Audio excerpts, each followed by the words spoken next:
My name is Mrs. Rita Ezakonobi Kalo Obaba.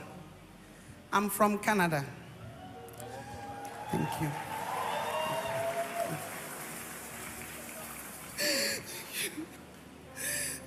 I'm sorry. Okay.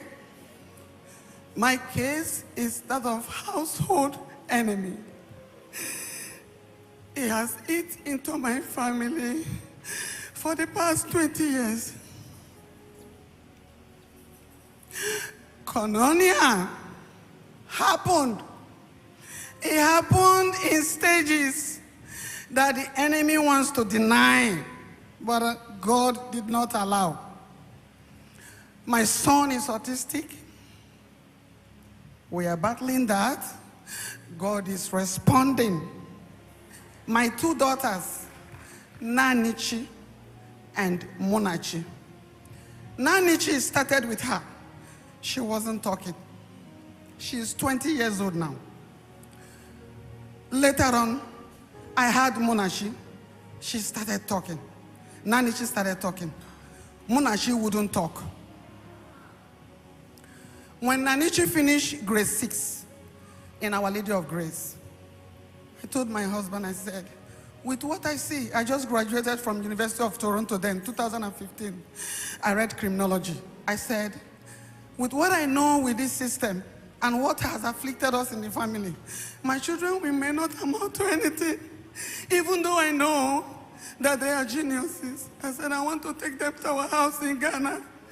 Even if I come from Nigeria, I took them to Ghana.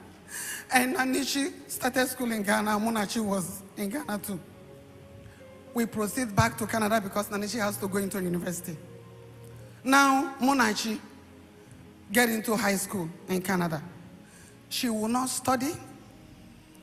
They will give her a Chromebook. She will be going to GPT. The exam that you call NECO exam here in Nigeria, the same level of exam in Canada, they had to sit on it. Munachi went to the exam hall and veer off the exam portal and opened about 26 pages, and they cut her off. They called me and said that they will expel her. The principal said before they expel her, she has to go through the system. And if anybody in Canada knows what that means, it means that they will process her and she will be on her way to a home. Well, she wasn't diagnosed with autism. She doesn't speak in school.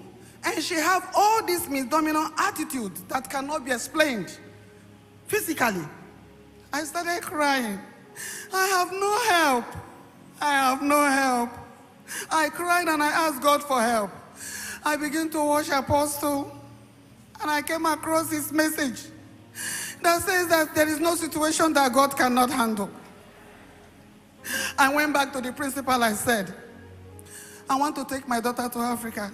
He said, I don't think so, Mrs. Carlo, because she's in the school system and she's under my supervision. Where are you taking her in Africa? We have things here to take care of her. I said, but your system is not working. She doesn't study. She doesn't do anything. She goes to the internet and you just expel her.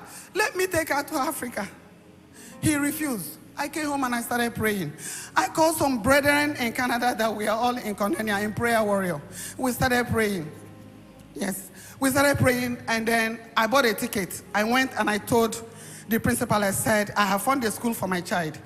She's going to Enugu. I'm her biological mother. You cannot tell me not to take my child where I think she will get solution. Your system is not working for her. It's obvious that she's going to end up in a home where they will give her to a single mom to raise for me. I said, no, I'm taking my child. So I bought a ticket and I proceeded to Nigeria. I have no plan of where I was going. And then there is a son of mine in the seminary school. I cried unto him. He said, I will talk to my rector. They gave me 5 schools, regimented schools, meaning no internet, no telephone. And then I put Munachi in that school. The principal of that school is here for this testimony. So Munachi went to that school and continued the way she behaves. There was no internet. The school began to transform her because she has no internet to log on. She has no phone to log on. During the long vacation, I brought her to Abuja. I was able to bring her into Koinonia. She was coming on Tuesday's prayers and the Sunday morning worship. On one of the occasions, they brought her in. She was very ill. She didn't want to come. They brought her in, and one of the ministers prayed for her. After praying for her, the minister said, call her mother. And they called me in Canada. Emmanuel said, they want to speak to you. And the minister said, whenever I lay my hands to speak to your child, I see her father behind her in protest. I said, really? Let me put him on the phone. I put him on the phone. The father said, if it is foundation, so why are you seeing me? And the minister of God said, it's okay. Ma'am, I will put you on prayer. After 3 days, call me by 12 a.m. Nigerian time. I'm going to speak on your family behalf. I did that prayer that he put me on, and I called him on the day that he specified for me to call him, and we ended the prayer together. And I had a revelation that night where my husband escaped a shrine, and the keeper of the shrine was after him. And he was running and ran after. I said, Papa, don't run. Wait, who is behind me? I go to Apostle Selman Church. Why are you running? Wait, he cannot defeat you. My husband ran after me. So when he saw that the shrine keeper run across me and didn't come to me, he now made a U-turn to come to me. It was late. So he waited him. From that day, the principal called me. Mama Munachi is now better. She's talking in school. She's talking in school. Not only that, Munachi cleared her NECO exam.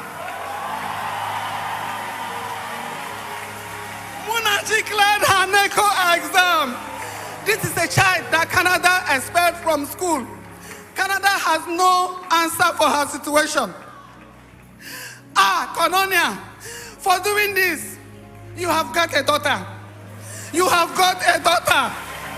You have got a daughter. Can we join